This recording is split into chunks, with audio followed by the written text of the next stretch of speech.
Kevin, man. You're up. Welcome, of course, welcome back.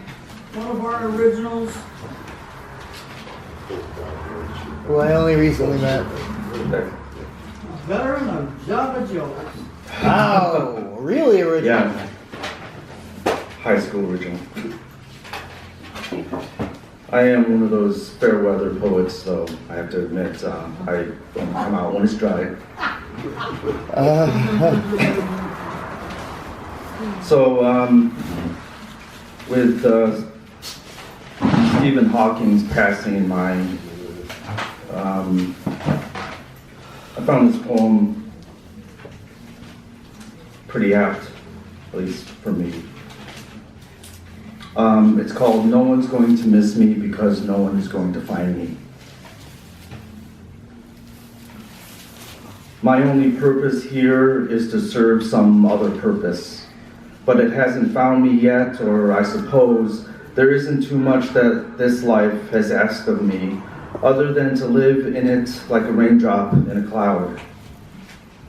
My arrangement with the universe is to accumulate touch without attachment, which a lotus blossom can appreciate, sitting in that sublime moment when a frog balances on the tip of its clotted stamen. When it's time for me to disappear into nano-consciousness, I will oblige, because no one will miss me as soon as no one will find me in a face that belongs to a different name, passed down from one set of lips to another. Yeah.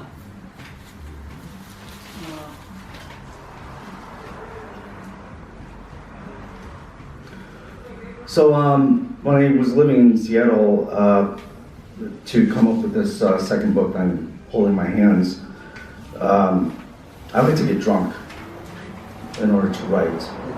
And I don't know if it was Ernest Hemingway who said it, it's write drunk, edit sober. So I did that a couple times. And I would go out into the eastern part of the state, which was very barren, a lot of hills, very low trees. So this is one of the poems that came out of one of those nights in a hotel. And this is called "See the Nights." Dirt has my footprints to thank for the company it keeps, harvesting the days, seeding the nights. Stones I throw over my shoulder bounce off pavement and click into place. Hearing voices, I take out my crowbar and pry open the parked car trunk, but not a soul escapes, nothing there except for a dine-in menu from 2 towns over. Behind a dumpster, against a sun-blanched wall, trash empties more trash into a murder of crows, black, bellicose, cawing, pecking at each other, vying for dinner rolls harder than brick. Lips weaken on the bourbon bottle, and I ungrip it and let myself drip on bed sheets and absorb the muffled blares of a TV 2 doors down, tuned to either canned laughter or congealed joy of a game show contestant who won back the cost of her plane ticket with one wacky spin.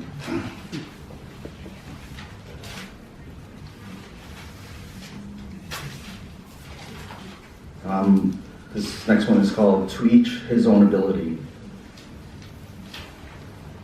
Must be our lucky year.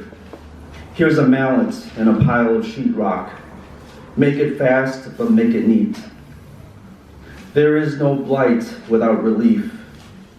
Lift up any corner, and you'll find a baby owl staring back at you. Work aplenty is here, but it's starving for attention. You can still push a wheelbarrow, can't you? Tell us one of your woodsy tales that will ease our aching backs. We'll sit here, attentive, while you gather your strings of thought. This town is growing on us like an ammonia crystal in a mason jar. The council voted to add another casino to the already existing one.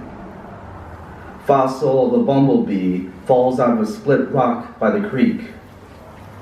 Walking around this neighborhood will blind you. Children on tricycles do not wave to just anyone. Expressions on their faces are as gaunt as their manners.